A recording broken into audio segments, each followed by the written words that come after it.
अगर आप भी प्रधानमंत्री आवास योजना का लाभ उठाना चाहते हैं और प्रधानमंत्री आवास योजना का लाभ उठाकर अपने पक्के मकान बनाना चाहते हैं, तो आपको पता होना चाहिए कि कौन कौन सा डॉक्यूमेंट प्रधानमंत्री आवास योजना में आपको देना पड़ेगा। अक्सर लोग क्या करते हैं, प्रधानमंत्री आवास योजना का लाभ उठाने के लिए गलत डॉक्यूमेंट देते हैं, जिसके कारण उसे अभी तक प्रधानमंत्री आवास योजना का लाभ नहीं मिला है। और आप सब अगर जान जाएंगे कि प्रधानमंत्री आवास योजना का लाभ उठाने के लिए कौन कौन सा डॉक्यूमेंट आपको देना पड़ेगा, जिससे आप प्रधानमंत्री आवास योजना का लाभ उठाकर अपने घर को पक्के मकान बना सकते हैं। वैसे ग्रामीण क्षेत्र में कितने पैसे मिलते हैं और शहरी क्षेत्र में कितने पैसे मिलते हैं, उसके बारे में हम बात भी करेंगे। पहले आप सबको हम बता दें कि 2025 में अपडेट हुआ है प्रधानमंत्री आवास योजना का, जितने डिटेल्स है वो सारे अपडेट हो गया है। यानी इस बजट 2025 के बजट में प्रधानमंत्री आवास योजना में जो पैसे मिलने वाले थे वो अब बढ़ा दिया गया है। प्लस शहरी क्षेत्र ग्रामीण क्षेत्र दोनों में अब ज़्यादा पैसे मिलेंगे, जिससे लोगों को अच्छे घर बनाने में सहूलियत होगी। आपको सबसे पहले आपको ये बता दें कि प्रधानमंत्री आवास योजना का लाभ किन लोगों को नहीं मिलेगा। अक्सर ऐसे लोग हैं जो सरकारी जॉब में हैं, उसको प्रधानमंत्री आवास योजना का लाभ नहीं मिलेगा।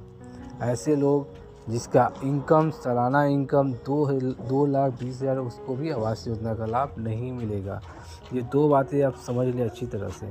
ग्रामीण क्षेत्र में और शहरी क्षेत्र में दोनों को प्रधानमंत्री आवास योजना का लाभ मिलना है। और ग्रामीण क्षेत्र में आपको आवास योजना का लाभ जो पैसा मिलता है वो मिलेगा 1.5 लाख। और शहरी क्षेत्र में पक्के घर बनाने के लिए जिसके पास कच्चे मकान है अभी तक और उसके पास रहने के लिए सही से घर नहीं है, वो प्रधानमंत्री आवास योजना का लाभ उठाकर अपने घर को पक्के मकान बना सकते हैं। और अगर आप चाहते हैं कि प्रधानमंत्री आवास योजना का लाभ आपको जल्दी मिले, तो आपको सबसे पहले डॉक्यूमेंट जो होता है वो सही आपको लगाना होगा, नहीं तो आपको प्रधानमंत्री आवास योजना का लाभ नहीं मिलेगा।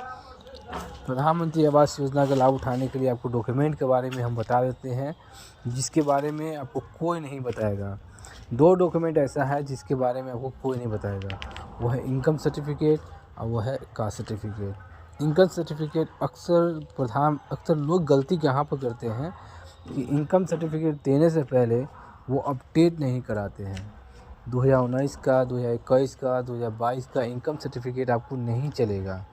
अगर आपको प्रधानमंत्री आवास योजना का लाभ उठाना है तो आपको 2025 का ही, अगर 25 में फॉर्म भर रहे हैं तो 2025 का ही इनकम सर्टिफिकेट आपको देना पड़ेगा।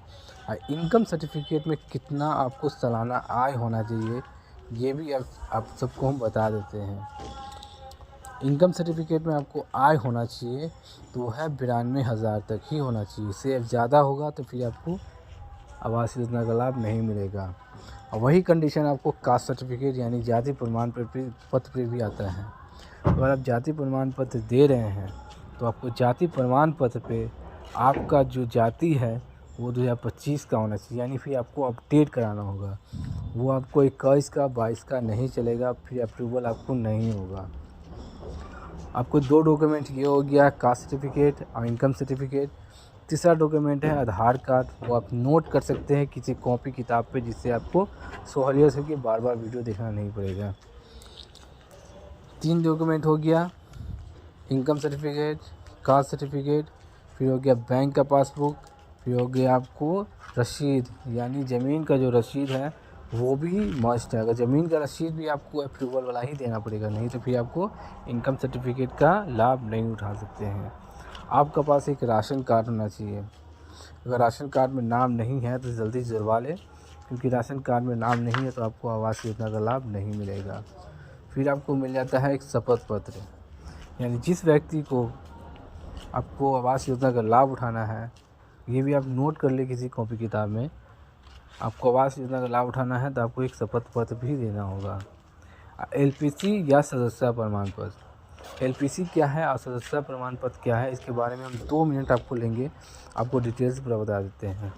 सदस्यता प्रमाण पत्र उसे देना है जिसे, मान लीजिए कि आपको फादर के नाम का ज़मीन है और आप उसके बेटे हैं और आपको आवास योजना का लाभ उठाना है, और जैसे फादर के नाम का ज़मीन है, 2 बेटे हैं, दोनों बेटों को आवास योजना का लाभ उठाना है, तो आपको सदस्यता प्रमाण पत्र बनाना होगा।